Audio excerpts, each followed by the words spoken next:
Are you having a hard time figuring out what to get Dad for Father's Day? You should check out Row 1 Brand's Vintage Pictorum Gallery. They have America's best sports art.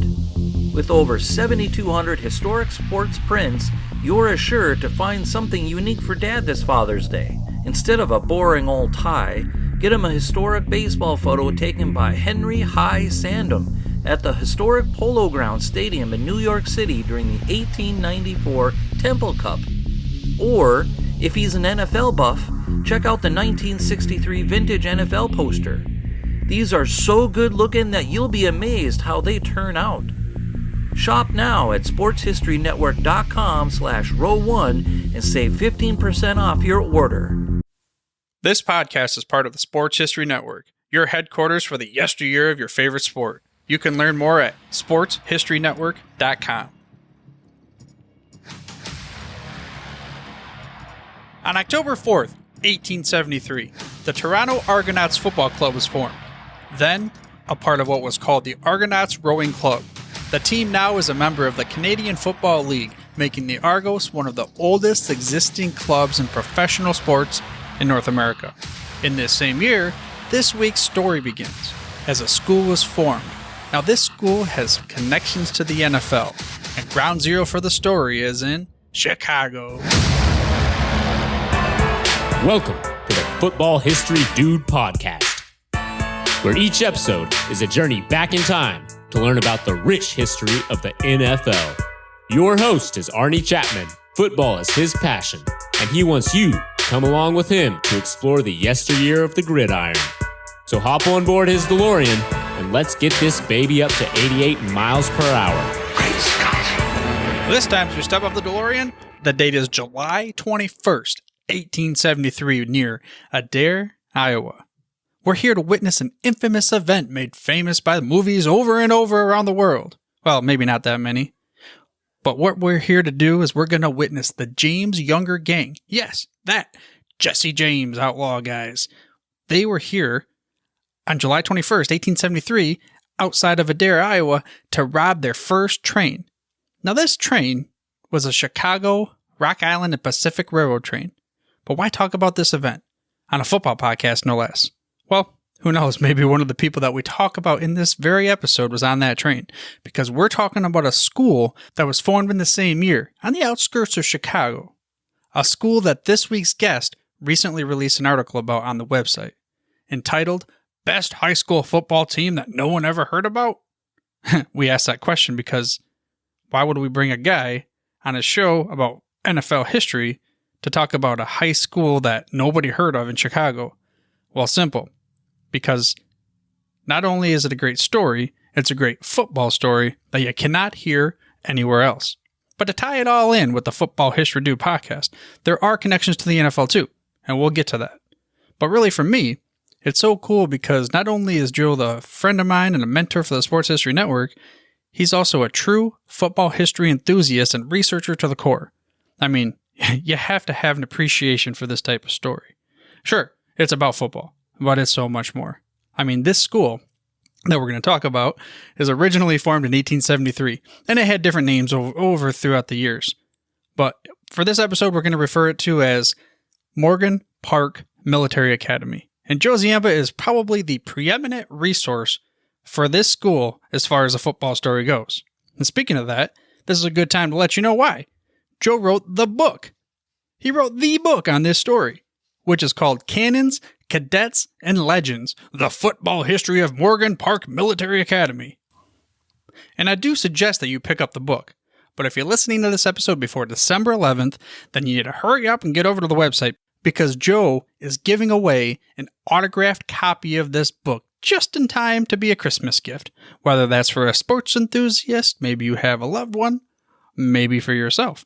To enter the contest, head over to sportshistorynetwork.com/contest.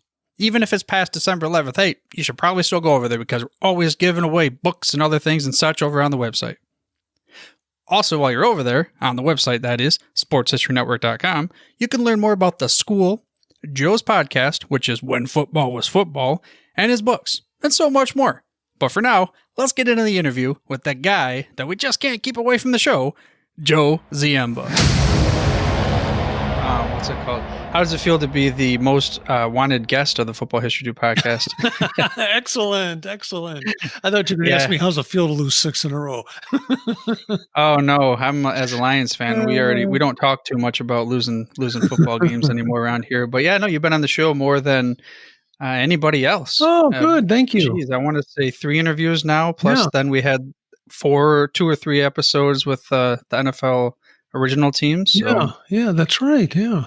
It's been fun. Joe Ziemba, Chicago football history extraordinaire. And as we were talking about it, it kind of got me thinking.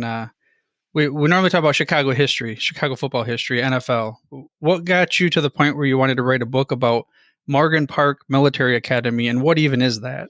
Well, Morgan Park Military Academy exists today as Morgan Park Academy, actually. It's a little school on the south side of Chicago. But my interest started because I grew up on that campus. My dad was the football coach and the athletic director for many years. And so I was forced as a young man, really young guy, to spend a lot of my late summers relacing football shoes, or cleats as they were called, cleaning off the old helmets, some with face masks, most with not, cleaning the spider webs out of the concession stand at the school stadium, which really wasn't a stadium, was some rickety wooden bleachers. But having that in my mind, I hated football because I was forced to be part of a football team from a very young age. And not that I disliked it, but I had no interest in playing or getting yelled at by the coach, who yelled at them as much as he did yell at me. And then sit around and watch these guys suffer in the hot sun. I thought, there's got to be a better way of playing a sport, and especially when it got cold out. So I played basketball, and my dad was okay with that. I tried football a couple times, managed to not get hurt. But the real reason for doing this book was in maybe almost 20 years ago, some of my dad's teams from the 40s and the 50s had a reunion. And I was invited to be a speaker at the reunion, mostly because my book on the Cardinals, Chicago Cardinals, had just come out, and the school had heard about it and did a nice review of the book, and then asked me if I'd stop by the reunion, which was a great time because you knew guys when you're about 2 feet high, and here's these monsters. And now I'm kind of looking down at them because the monsters aren't so big anymore when you grow up to be an adult. But they had such great stories to tell, not only about the football program and playing, but also about my dad and how they respected him but feared him. He was about 6'4" or 6'5", and maybe about 240. He was drafted by the Chicago Cardinals, and then when he got hurt with the Cardinals, got into coaching. He could make more money than you could playing professional football back in the 40s. So these stories came out. One I still remember about him being a bowler, that he would take the football team bowling, and he was such a big, strong guy, he would fire this bowling ball down like it was a golf ball and shatter the pins. Back then, they had manual pin setting. And so it was rumored that one of the pin setters got smashed by some of these flying bowling pins, and whenever they saw this big guy come in with his football team, they didn't want to be a pin setter anymore. So those are the kind of stories that got me going, learning more about how a military academy existed. And then I found out how extraordinarily good they were, that year after year, that this was really a remarkable team, especially since their enrollment was anywhere between 150 to 300, and they would typically take on big schools in Chicago that had 3 or 4 times the size of enrollment and beat them. So my interest started really with that reunion. I wrote an article afterwards documenting some of the history of my dad's teams, and then it sat for many years and kind of percolated into my mind. And a few years ago, I got the idea, maybe I'll try this. Let's see what's there. So that's how it happened. Yeah, and that's Cadets, Cannons, and Legends. And going back, I mean, let's talk a little bit about the history of the school and the academy. When was it founded? Yeah, it's a wonderful history, too. It was founded back in 1873, and back then, Morgan Park was a suburb of Chicago. And it's kind of an interesting, I'm going to say, a geological or geographical area, because Chicago, as well as Illinois, is very flat. And Morgan Park has what you might almost call it, might have been in the old days, a hill or a cliff. And that was left over from the Ice Ages. So the academy sat atop of this hill and was also used by training by some of the coaches back then. But in 1873, it was founded by the 1877, it became Morgan Park Military Academy. The first name, in fact, was the Mount Vernon English Classical and Military School. And then it became the Morgan Park Military Academy in 1877. Around 1892, it became part of the new University of Chicago, called the Morgan Park Academy of the University of Chicago. And that's when kind of the football programs from both the University of Chicago and the Morgan Park Academy aligned under Amos Alonzo Stagg. There were co-eds for a while at the school. That later ended. 1907, the University of Chicago decided that the academy would no longer be affiliated with the university, so the academy was on its own and almost closed. It was one of 2 or 3 times in those early years that the school just found a way to hold on, which they did through fundraising and alumni involvement. Until in 1918, it became Morgan Park Military Academy. And by then it was an all-boys school, an all-male school. There was boarding on campus, and it stayed that way through 1959 when the school dropped the military connotation and went co-ed shortly thereafter and is still in existence today.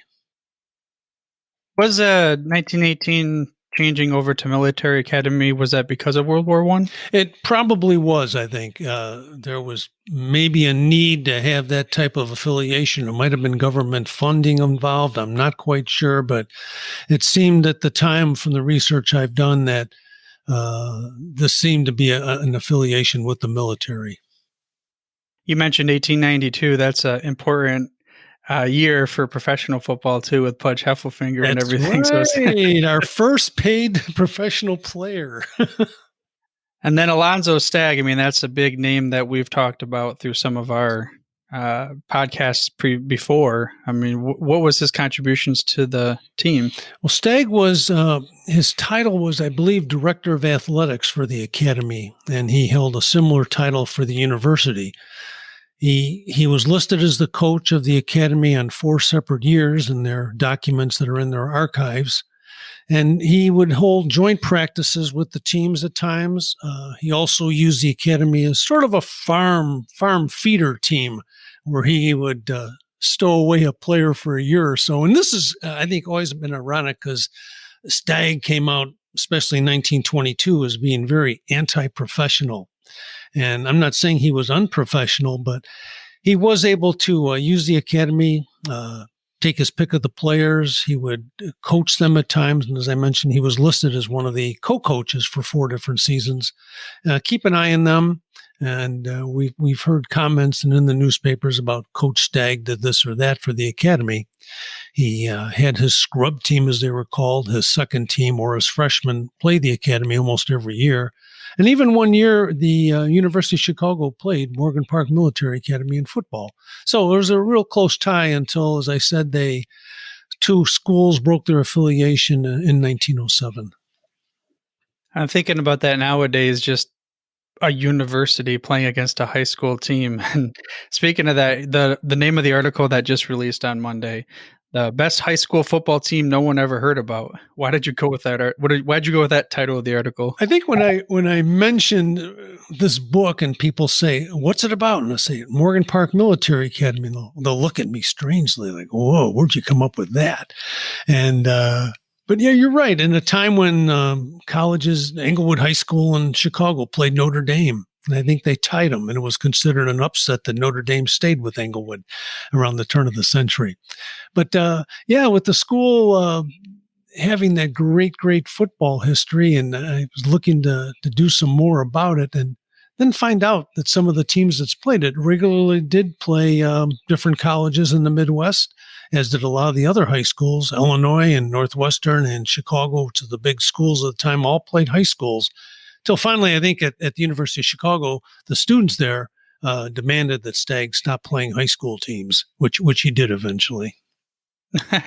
Yeah, I mean, you mentioned that like they see the book and they're, what is this book? When I see the cover, I'm looking at it right now with, okay, we have the football cleats and the jersey, and then you have the cannon with the team photo. So it's a totally unique type of school. And initially, I thought cadets, cannons, and legends. Okay, we're going to talk about history of some kind of military school, but then we talked about football. I mean, going into that, who was maybe the why do you think the football program, I mean, how did it go? What were some of the early memories, stories of the program? Yeah, going back that far, and one of my problems, and I probably consider myself a researcher as well as a writer, is to go through everything and figure out what games were played and why they were important. And I really lucked out when I started doing the research. I started out just looking through newspapers as much as I could online. But for something like this, you've got to go and find the original sources. And I was just absolutely stunned when I got in touch with Morgan Park Academy 4 or 5 years ago and asked if there might be any information on the football program there. Not only did I have information, but there was a treasure chest. The Academy has done such an excellent job of keeping its records and filing them and maintaining them. There's a gentleman named Barry Kritzberg who worked at the Academy 20 years or so ago, and he's the one I had contact with the reunions. And I think he did a great deal in saving the documents and the paperwork that were probably destined for the dustbin. But now we have a couple archivists named Marcia Thomas and Sharon Eichenberger. I always misspelled it, Sharon. I apologize. Who are donating their time and were very helpful and have become friends. They got into the project, which is really all you can ask. And then David Honor, who was working with the Academy and was a graduate, he actually did the cover of my book. He was there as well. And the three of them just treated me royally and helped me out with everything I wanted. So I started with the archives there, and then I branched out to find different stories. Went to the University of Notre Dame for their archives because one of the graduates is Jess Harper, who was the football coach there at Notre Dame at the turn of the last century. Went down to the University of Illinois, looking up some other information on a player named Shorty Burdick, who I'm sure we'll talk about tonight. And then the Chicago History Museum has by far the best collection of newspapers in the city, papers that are not available online or on your computer. And so with that, I was able to go back, starting out with yearbooks that are still in existence at the Academy, define what games were played, and then match up the scores. And that was kind of a challenge because I think when you find a score, I want to verify it at least one more time, either through a newspaper article or some other document. In fact, one of the funny things we found in the archives, Marcia Thomas found it, was a binder where the coaches would write in their opponents and their scores of the games. And that was such a breakthrough till I got it looking at it and I noticed the scores weren't matching up. And we finally figured out that maybe the coaches back in 1903 would be forced to write the scores in, but they might do it a year later. Maybe they forgot. Maybe they didn't have the record keeping that we have. So it was fun to have that and look at it. And I found, say, scores my dad wrote in the 40s and 50s. And so to see his handwriting was quite a thrill. So I was very fortunate to have the run of the archive, so to speak, and treated the documents with respect like they do. And it's just a wonderful, wonderful tribute to the folks who work in the archives at Morgan Park Academy today that they've done such a great job of keeping the records so that knuckleheads like myself can go in there and cause all sorts of trouble, but find out what we need. Yeah, speaking of knuckleheads like yourself and being a kid growing up in the school, you said that with your father being there as coach, I mean, what was that like when you were writing the book and you were reliving maybe the memories and the moments from being on the field with your father? Yeah, that was very special because I mentioned because he was the coach, I didn't really like football. But then when you go into this, and then I was able to track down his players and interview them and get their comments, and there was 100% respect for him as a teacher and a coach. And times were different then. And a lot of educators today will probably hear what I'm saying now and want to slap me across my head with a yardstick. But things were different. Being a military school, and of course, the discipline, you could use a different type of discipline on the students than you can today. And no one ever complained about it. But 70 years ago, I guess it was okay if someone misbehaved in your class, especially if he's a football player, to hold him by his ankles outside the window of a second floor building until he promised never, never, ever again to misbehave in class. There was another story. One of the players told me about how my dad was a big guy, as I mentioned, had a great arm for pitching, throwing erasers. A lot of people may not have heard of what an eraser on a chalkboard is, but he would catch a student dozing in the hot classroom back then and wing an eraser off the guy's forehead to make sure he woke up. And they also had something called the Book of Knowledge, which I think if you took a big dictionary, those who have seen a big dictionary today, and kind of spread it apart on top of a guy's head and put it there and then slam it together to make sure that he absorbed all the knowledge in that book. So again, this sounds catastrophic today, and I apologize to anyone who went through these things, which were called treatments, but the players loved them and they still talk about them, how much they enjoyed the attention. In fact, one guy said, if I didn't get that kind of attention, I thought I did something wrong. Yeah, it's kind of like you mentioned back then that was considered more normal. I wonder what 60, 50, 70 years from now, because everything is digitized, everything is reacted upon, and everything is told through multiple mediums nowadays. There's not that allure like when you were going through all these archives, the newspapers and things to try to, like you said, fact check between two. Now you've got 50 different websites reporting on the same score. What kind of nuggets are there going to be 50 years from now that people go, A, wow, those people are crazy for what they did 50 years ago. And then B, like what's really going to be undiscovered compared to what it was 50 years before then?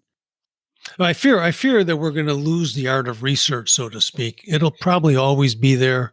I know there's newspapers at the Chicago History Museum that will likely never, ever be on they're on microfilm, but they'll probably never be on the computer because they're just so special. They're neighborhood papers. And it's always been a nice resource for me to check that out. But I do fear that we're going to lose that art of research. In fact, now I feel guilty when I can go on my computer and verify something so quickly, when before I'd have to get up and make a reservation to go to a certain museum and look at certain newspapers or certain collections to find things. But I do hope that someday stuff is going to show up unexpectedly. A good example might be at the Pro Football Hall of Fame in Canton, Ohio, which a few years ago was given the collection of Edward Dutch Sterneman. He was the partner of George Halas in the Chicago Bears for that first decade from 1920 and early 1932 or something. And his family kept all his records, which includes financial information, which I'm using in my next book about the Bears and the Cardinals. And it's just, you always hope that something's going to be out there. In fact, now I'm still searching for a couple of things I wish I could find about the Cardinals when they were in Chicago, but the Cardinals had a warehouse fire years ago, as did the Bears. And so a lot of that paper stuff is no longer available and never will be. But somewhere, someplace, I always hope that somebody will say, hey, my great-great-grandfather has this box of stuff. Would you like to see it? And that did happen to me last year. There's a gentleman in the south suburbs of Chicago whose uncle was one of the managers of the Cardinals back in 1918, and got some personal papers he let me look at, which will be in the next book I'm working on. But that was just, so incredible to see that. So I hope someday, 50 years from now, someone will say, boy, how did they find this stuff? I mean, without a computer, but what's still out there? And it may pop up someday. I hope I'm there when it's around. 50 years, maybe not, but we can always hope. We'll invent the magic pill for you to stick around that for 50 years. Or you ever find yourself when you're being that you're a researcher and a lot of your work happens to be around the south side of Chicago, going to estate sales or anything like that and trying to dig through boxes to find a nugget that someone else thinks is just trash? Yeah, at first I did. This is years ago, and I was doing the Cardinals thing because I thought I might be able to find something. But once in a while, you'll find an old football card, say from the 40s. But I haven't done that. What I've done instead is concentrate on finding newspapers where they might be at different libraries. University of Illinois is another location which has a ton of newspapers, because it's not always the big ones like the Chicago Tribune. It'd be the small ones like the Englewood Times, for example, or the Munster, Indiana Times, that would have the articles on their local team. And that's one of the nice things about researching the NFL's early years, because teams from, say, Rock Island or Muncie, Detroit, not that Detroit's a small town, but places you don't normally expect to find some of the information, they'll still have the newspapers in their libraries. How do they have the newspapers archived? Are they like paper with like under glass or something, or how do I keep them preserved? Yeah, pretty much everything's on microfilm if it's in a library. There was a small library in near Morgan Park called the Ridge Historical Society, which still has the actual paper documents. And they were very helpful too in my research, because they have the actual physical papers. Most of the time they'll require you wear gloves, because these things are really getting fragile.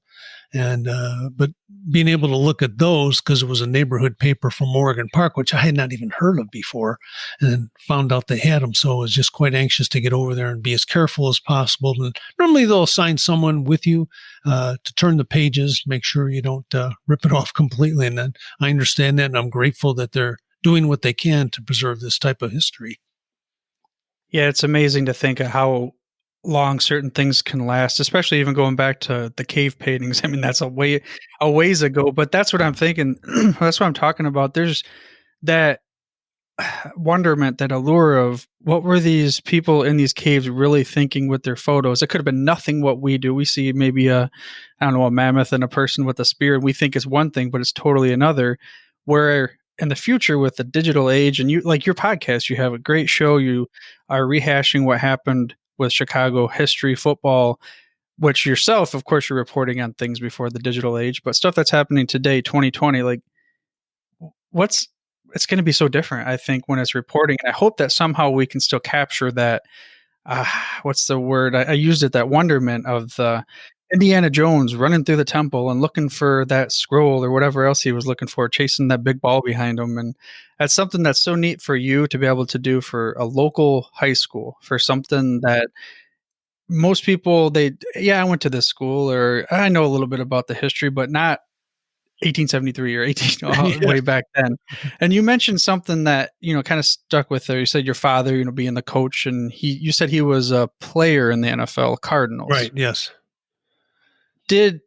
Okay, there's a link, there's a connection to the NFL. Are there any other connections from Morgan Park to the NFL by chance? There are. There's a couple which are quite interesting. Only one player actually made the NFL that I know of, and I dug into this pretty deeply. There's a guy named Lloyd Burdick, whose nickname was Shorty, and he graduated in 1925, but quite a remarkable player.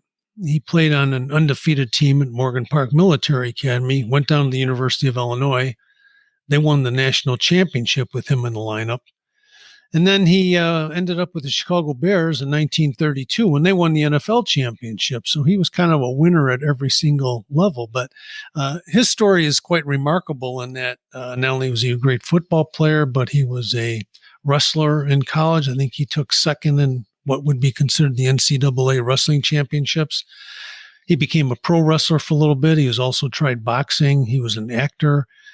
He did everything at the academy. I was able to find out, and his papers are down at the University of Illinois library, that he was in the band while he was at the academy. This monstrous man playing the trombone or whatever he played, but kind of cool pictures of him and what he did to make his high school life enjoyable. But he was the one player I found out that made it to the NFL, and after his Bears career, he actually got signed by Cincinnati, I believe, for a season as well.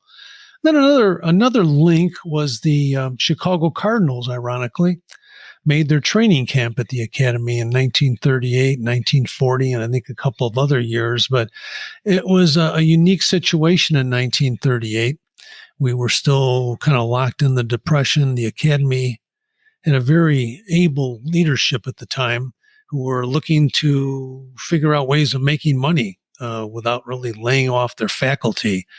They did things like offer on-campus housing for the faculty. In fact, one football coach they had, he was only paid $25 a month in 1933, but he got free housing, free room and board for him and his family. But they also opened up a summer school with co-eds. Woo, that was a big change for them. Brought some income in there. And then I'm not sure how they got in contact, but the Cardinals were offered to come in, bring their whole team in. And they came in, I think, August 18th through September 11th of 1938. And for $2.50 per man per day, they got their housing, all their meals, and the use of the fields, as well as the equipment. So it was a pretty nice deal for the Cardinals, but also put about $3,000 into the kitty for the academy back in 1938 when they really could use it. Another link is one of the coaches, Claude Grisby, from the 30s. He also became an NFL referee from 1947 through 1951. So, but those are some of the links to the NFL. And I also found out that players from the Bears and the Cardinals always, normally I'd say often when I'm talking, but they always came to the academy to be speakers at the football banquet. And players like Marshall Goldberg and Charlie Trippi were there. So they had the best of the pros coming to talk to the players and give them some input about what a career in football might be like. Of course, then they probably thinking, I got to work a full-time job while I play pro football. Maybe that's not what I want to do. But those are some of the links to the NFL the school had. And ironically, sometimes the Cardinals in the past have been looked upon as being frugal. And sure enough, in the archives, the academy, some of the minutes from the board meeting said they had one of the guys that was assigned to contact the owner of the Cardinals because they hadn't paid their bill yet by November. That's just funny. Again, going back to an NFL team playing at staying at a high school for the training camp, nothing like it is today. And you mentioned Chicago Cardinals, of course. So that's the South side we determined before, and against the Bears on the North side. So the park's on a ridge, you said, in a flat land. Like, how close would that be now compared to, say, downtown Chicago, the school? Oh, good question. That's on 111th Street. So with the Chicago's unique grid system, 111 blocks to the north then, and a few blocks, couple miles to the west of what downtown would be. So if you're sitting at say you're having lunch out there and at the recess area, would you be able to see the city skyline then? Yeah, at times you can, yes. Mm-hmm. Yeah. Kind of rare with smog, etc. We don't have smog anymore. It's perfect. But you can see from a distance, you can see some of the buildings. Yeah. Okay. So we're talking a decent ways. We're talking not downtown. We're talking suburbs and such. But I wonder, so if you're up on the building, what do they even call it now? Sears Tower, Willis Tower still? Right, Willis Tower, yeah. I went up there and you could like go over and I wasn't the very top floor, but there's like the glass pane that sticks out and you can stand over. Man, that'll get you shaking in your jivvies real quick. Man, that was. I won't do that. No, I didn't stand, but I got out there. Maybe I did stand. I want to say that I got out there a little bit and I looked down, but I can't remember if I actually stood there. But because it was like, even though it's a building, you're just kind of shaking. Mm-hmm. And speaking of shaking and kind of tied in back to military. You said that, okay, so 38 in that kind of time frame. What did World War II do to the academy? Yeah, it was tough on the academy. Overall, I think 42 people lost their lives in the military. The academy, and over 800, I think it was 875 served. So that would be alumni, would be staff, would be students who were able to graduate early. They kind of changed the requirements for graduation that year in early 1942 so that they could enlist. So it was a huge impact on the student body, et cetera. And great stories because the academy kept up with their alumni and staff that was overseas, including prisoners of war and organizing different acts of, I shouldn't say charity, but recognizing the soldiers that were out there and the folks in the Navy, et cetera. So 875 is quite a lot of number for a small school like that. And there was a nice memorial on campus that was built and it looked like the columns at Mount Vernon where George Washington lived. So they put some thought behind that to where they honored those who served and who were lost during World War II. And one of the neatest things I found was a letter that one of the students at the time wrote about his impact of Pearl Harbor and World War II starting and how it would affect him. And just knowing then when you're 17 years old, what lies ahead in the next year and how things are going to change. So being from military school, they normally got some preference when it came to being considered for officers, et cetera, when they served. And they were usually pretty well trained in the use of small arms and how to survive in the field as well. So that training certainly would have helped any of the graduates from the academy when they were enlisted into the World War II effort. Did that training correlate at the beginning to their success with football? I think it did. And the reason I mentioned that is I still remember one of the folks I interviewed who said that his football discipline was combined with his classroom discipline, and that on the weekend he had to run with his full military backpack in uniform with the hard shoes for I don't know how long, but he had to run consistently with that. And normally they would put extra books, meaning stones or rocks, in your knapsack that you were carrying, that he would have to run with that. But they, like I said, the punishment at the school, and usually there weren't any real problems because of these small acts of punishment in the classroom. I think my dad used to call them reminders instead of punishments. And so that they were in pretty good shape. And so on the football field, I think they were pretty careful. They made sure the players got water, plenty of rest, and that they had practices early in the morning. So I think that came again from my dad's playing background, knowing as a player what you're going through in the heat and how water is necessary. And that's back when a time when coaches would withhold water. You'd hear stories about that as well to make you tougher. And so they normally took pretty good care of their players that way. And of course, the players got to eat well. There were training tables, et cetera, and gave them a little advantage that way over the other students as well. Who did your dad play for when he was with the Cardinals? He played in 1940. Jimmy Councilman was the coach.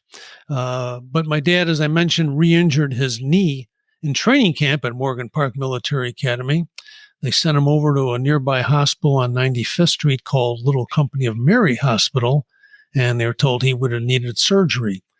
And at that time, surgery was not as easy as it is today for minor knee injuries like an arthroscope, where you'd be up and about fairly quickly. And he, at that time, made the decision that he could make more money coaching high school football than he could playing professional football. But one of the reasons I got involved in this book was I wanted to find out what happened to him. I have a kind of a yearbook, an NFL yearbook, where he's listed as one of the members of the Cardinals. So I think he made the team. I know he has a contract. We might have talked about this in one of our previous discussions where his pay was $110 a game, but he had to provide his own shoes and shoulder pads. That was the NFL back in the 1940s. So I wanted to find out more about him and what really happened. And when the Cardinals had their 50th reunion of their 1947 championship, this is before I wrote the book, but I was starting to interview players like Billy Dewell, who was a star end. And he specifically remembered my dad, which I was shocked. He could describe him and what was there. And he said, hey, he hurt his knee, went to the hospital. We really could have used him. And that, to me, made all the research worthwhile. I found out, yes, he would have made the team likely, and he would have been on there and earned that $110 a game. But more importantly, that one of his former teammates did remember him. So that meant the world to me. Yeah, so many years later, and it's crazy, like you said, to think about. I can make more money as a high school football coach. Where nowadays it's not even close as far as the NFL. But with your father's previous teammate remembering him and said we could have really used him, if you were to produce, we'll say, a movie of your father's career, maybe from his playing days into his coaching days, who would you cast to be your father? Ooh, let's see. Who would be? Good question. It would not be Boris Karloff. That looks like me. So in his full Frankenstein. Maybe someone Is that like the guy? I'm trying to think. I'm gonna have to look that name up now because I'm picturing somebody from. Is this from a more recent movie? Like he's been like from the 80s, 90s movies? Or? Boris Karloff's was the original Frankenstein in the early 30s. So, Oh, okay. Now, when I see you, I think of the guy. I can't remember. I don't know his name. He's in the Men in Black, not Men in Black, the Bad Boys movies, and he's the one that's the gangster guy. Oh, geez. oh, I'm going to pull it up right now and see what else he's in. but I think maybe someone like another old star you may not have heard of called Gary Cooper, who was played the role in High Noon as the sheriff. I think it was High Noon. But anyway, he was kind of more the tall and silent type. I remember my dad being very quiet. And then I hear this different side of his personality from his former players that now he was a real screamer. Not a real screamer, but tough on the guys. But gentle as well, as I would picture someone like Gary Cooper being. In fact, one of the advantages of being a military school was that you could raise money. And they had a very active fathers club, which would send the team to a preseason training camp in Lake Geneva, Wisconsin. That's a pretty nice place. I don't know if you've ever been there. And the team would get rooms in a hotel, and they would rent practice facilities, and they would have their preseason training there for a week or two. So that was kind of an advantage. But also, even before that, the academy owned a site in Traverse City, Michigan, called Cranton. Oh yeah, okay. Traverse. And what they would do, they would have a camp in the summer, and it was open to any student of the school who wanted to go, but football players were specifically encouraged to attend. And so that would be their preseason training for most of the summer to get these guys in shape. So when they hit the first game, and back then it started a little later, say in mid to late September, they were ready to go. Whereas other schools might still be, since we didn't do year-round conditioning back in 1925, might not be in quite the good a shape as the academy was. So that was certainly an advantage. Yeah, I mean, like you said, the training, and nowadays it's okay. Maybe the military schools don't have as much of an advantage because the specialized, and they're bringing in. I don't know. I don't think Michigan's doing that good right now. I don't really follow college, but they bring in players specifically and recruit. And there's those big games, like you said, they're ready for them. But what were some of the bigger games for the school? Yeah, there were several over the years that I found out. I think one of the biggest was in 1939. Let me go back a little further. There was 1910. You may have heard of a coach called Bob Zupke, or Robert Zupke, coach at Illinois. And he started his coaching in Illinois at Oak Park High School in the western suburbs. And Sports Illustrated, I think, did an article about him many years ago. But it said that in 3 years, he only lost one game, but they didn't identify the school. And that school was Morgan Park Military Academy. And the academy defeated Oak Park 1910, 9-6. And so that was kind of a neat game, at least from a historical aspect. I love to find those things. You know, we talked a little bit about changing from digital to the paper documentation. And you always hope that you'll find something that's not on the computer where everyone else has access to it. You still have to work for it. But if you can find one of those gems, like when I found out when the Chicago Cardinals actually played the first game, it was like I discovered the Titanic. I know how that guy felt then. But anyway, back to your question. In 1925, we talked about Shorty Burdick before. He was 6'5", 230-pound lineman. And the academy is so well known that they played some of their games at Cubs Park, which is now Wrigley Field. And they had a game against Chicago Latin in 1925 that they won 48-0. In the second half, the coach decided to line Burdick up at halfback instead of on the line. And he only ran 3 times, but he gained 175 yards and scored 3 touchdowns. Then he kicked an extra point in the 48-0 win.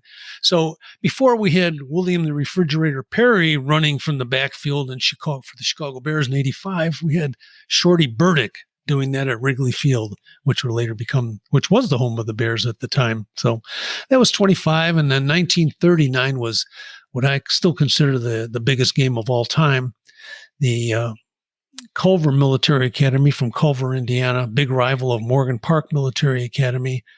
They played in 1939 in front of about 5,000 people, but it had so much drama to it because these were the two biggest schools in the Midwest, one from Indiana, one from Illinois. A full train of followers came from Indiana for the game. And I talked about that plateau or hill coming up in front of the campus on 111. So the marching band from Culver and all their fans marched up that hill. And then about a block later was where the football field was. It's now townhomes and condominiums. But they marched up for that game, and the place was just mobbed and got coverage from all the major newspapers around the Midwest that knew that this game was going on. It was almost like it was a college game. So the Academy, Morgan Park Military Academy, defeated Culver 19-0 back in 1939. So that was a big one.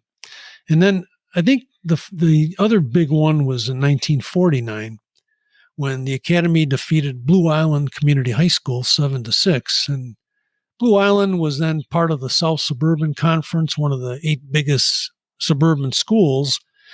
The Academy would try and play as many of them as they could, but I know a lot of the players talked about that game as proving that they could play with anybody when they could beat a Blue Island team that way. And I know it was one of my father's proudest moments when they were able to knock off the very big and brave and dangerous Blue Island High School team back in 1949. So those were some of the biggest games in the history of the school. I believe there was others that played. For example, in 1907, we had a undefeated team with which are now called the Coachless Wonders.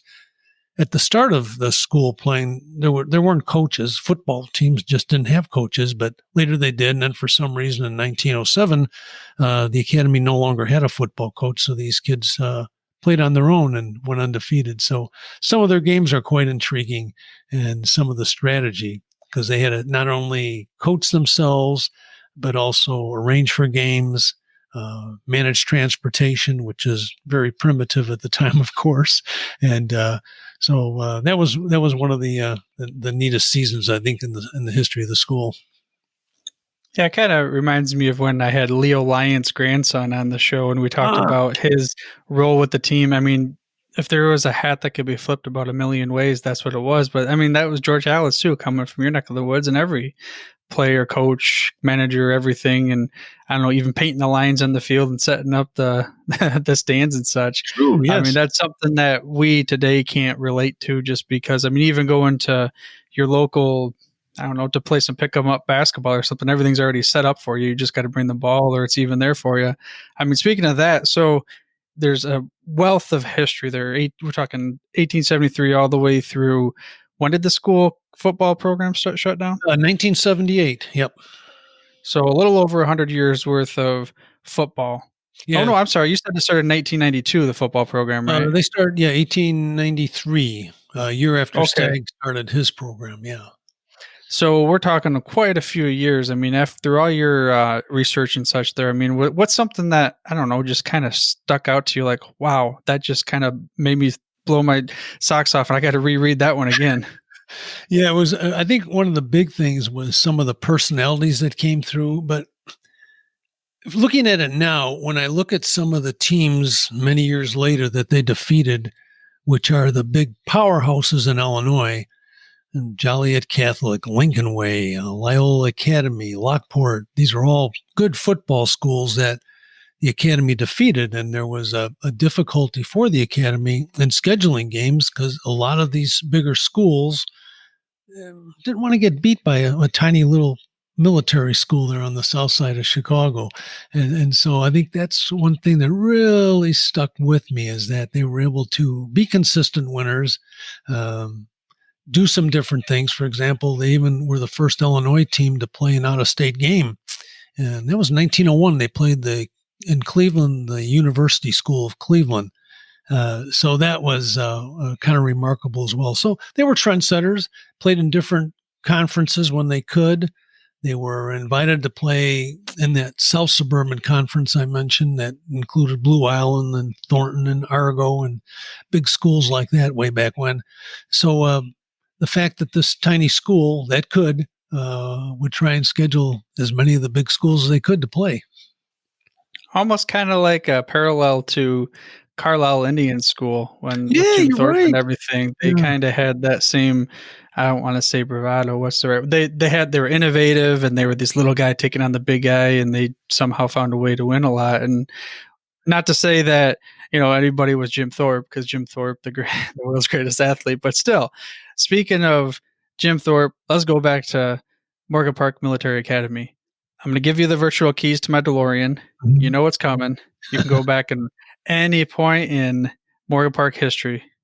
What moment are you going to go to and relive? Ooh, that would be a good one. Let's see. There's so much that happened. I'd like to go back to 1910, and Amos Alonzo Stagg was supposed to be one of the coaches, and I'd like to see what his involvement would be. No, I'm going to go back further, 1903 when Stagg was there, because by that, even though the schools, the university and the academy are no longer affiliated, Stagg still helped out with the program, but probably like to go back there, see what it was like to run a football practice, see what a game was like. I tried to reconstruct a game once because the school newspaper told us at one time a play-by-play of one of the games, which was highly unusual at the time, and found out that it was a rushing game and that the teams would, if the losing team would immediately punt the ball back. For example, in the game I charted was with I believe, a Nargo Military Academy in Illinois. They only ran 15 plays or so compared to the Academy's 60 because they kept punting the back and the Academy would rush it. They weren't passing the ball. So it'd be neat to see one of those games, although I think after watching today's games, we'd be a little bored with no passing. But just to see how they worked, and the tackling was different with no face guards, see how they might do. But I'd like to see how Stagg ran a practice. He was so innovative in the things he did and the contributions he made to early football. So it would be nice to see how he juggled all these things at once, all his responsibilities at the university, plus his responsibilities at the academy, and to see how he did. Okay, so now you're going to cheat a little bit because you're not supposed to go back and take Gray's Almanac back to Alonzo Stagg, but let's give him one, I don't know, football strategy or something like that. What would you go back and what strategy would you give him back in 1903 or 1910? Yeah, I'm trying to remember some of the things he did. I think he's responsible. He might be for the huddles and for numbers on the back, but Stagg would experiment with different types of offenses at the time. At the first, he didn't really embrace the pass, I don't believe, but he had some really good players. Hugo Besdick and Walter Eckersall were some of those that really were stars in the backfield for Stagg. So I think his reliance on an innovative rushing attack when everybody else was doing the same thing, and it's difficult to describe it now, but the placement of players, their blocking sequences, and the fact that they didn't go up the middle on every single play. So I would think that would be something to be interested in witnessing now. Yeah, like you said, totally different game. And we go back even from, I don't know, not to compare military and football to each other, but the same thing, the tactics change so drastically. And a lot of times it's the technology going back again. They didn't have, your father had to bring his own shoes and pads to the football game, Right. for goodness sakes. Like, what's that all about of professional ranks? And speaking of your father, let's get back to Morgan Park. And I'd like to give you the floor to share the book, anybody you'd like to thank for the book, or anything. Open floor. Yeah, thank you very much. Well, I think this book would not have been possible without the folks at the archives. I mentioned Marcia and Sharon and Dave and the administrators at the school as well, Mrs. Shepard and Vincent Hermosillo were very gracious in allowing me to pick through everything. But the school is just remarkable. And one of the other things we haven't talked about is that it has 4 people in the College Football Hall of Fame. And I checked with the College Football Hall of Fame, and they didn't specifically verify it, but they thought this tied for the most players in the Hall of Fame from one high school. And so besides Amos Alonzo Stagg, there was Jess Harper, who we talked about earlier. And Jess was the very successful coach at Notre Dame. Wallace Wade, who coached at Alabama, won 3 national championships, then at Duke. The stadium at Duke is named after him.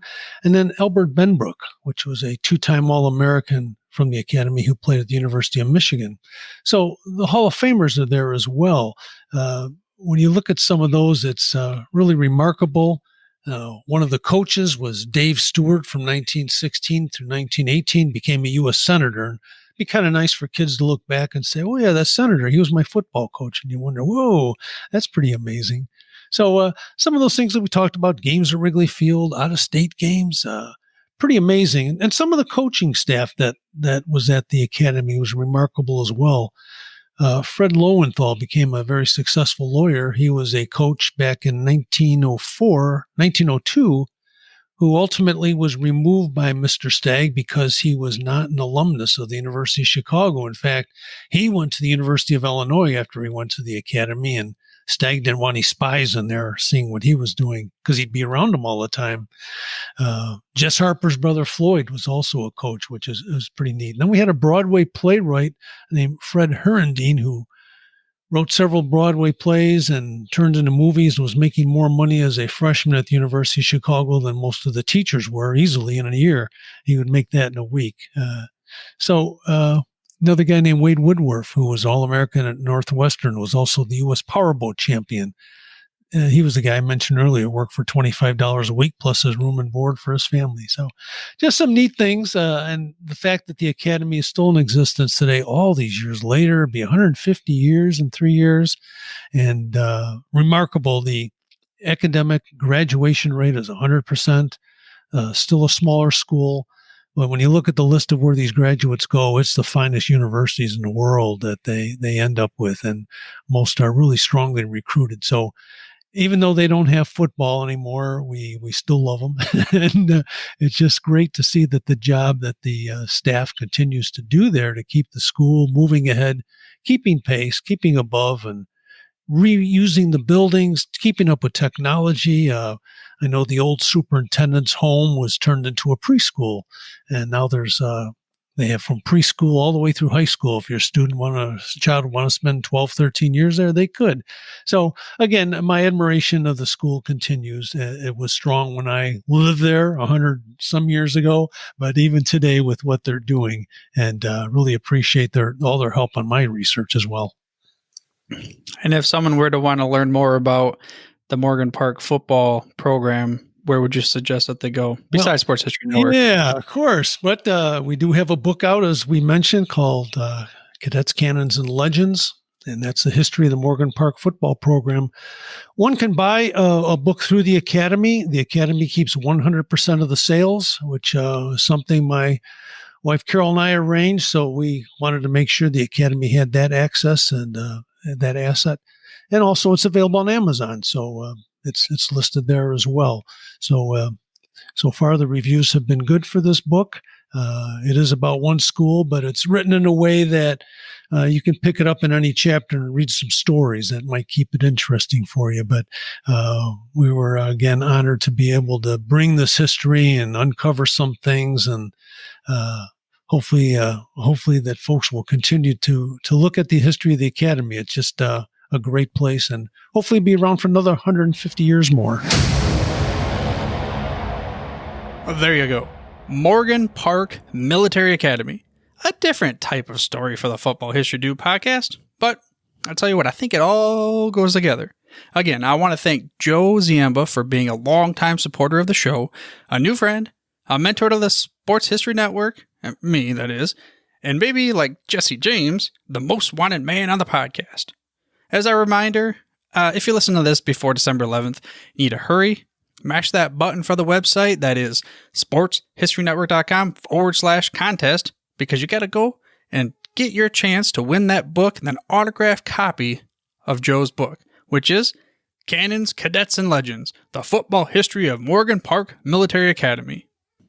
Again, that's at sportshistorynetwork.com/contest.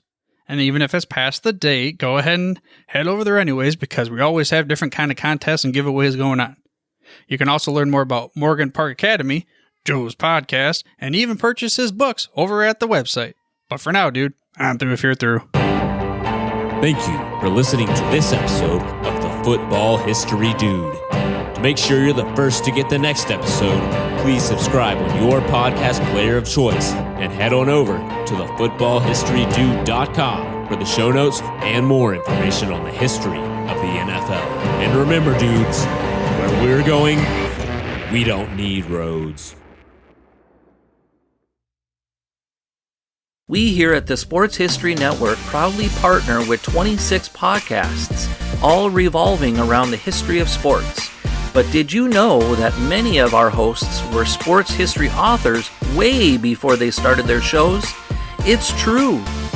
We've got Joe Ziemba, host of When Football Was Football, Joe Zagurski, host of Pro Football in the 1970s, Mark Morthier, host of Yesterday Sports, Tommy Phillips, host of Lombardi Memories, and Scott Adamson, co-host of From the 55-Yard Line. All these authors have many books for you to choose from. To check them out, go to our website at sportshistorynetwork.com/sportshistorybooks. Pick up your copy today. Soundtrack provided by Kevin MacLeod of filmmusic.io.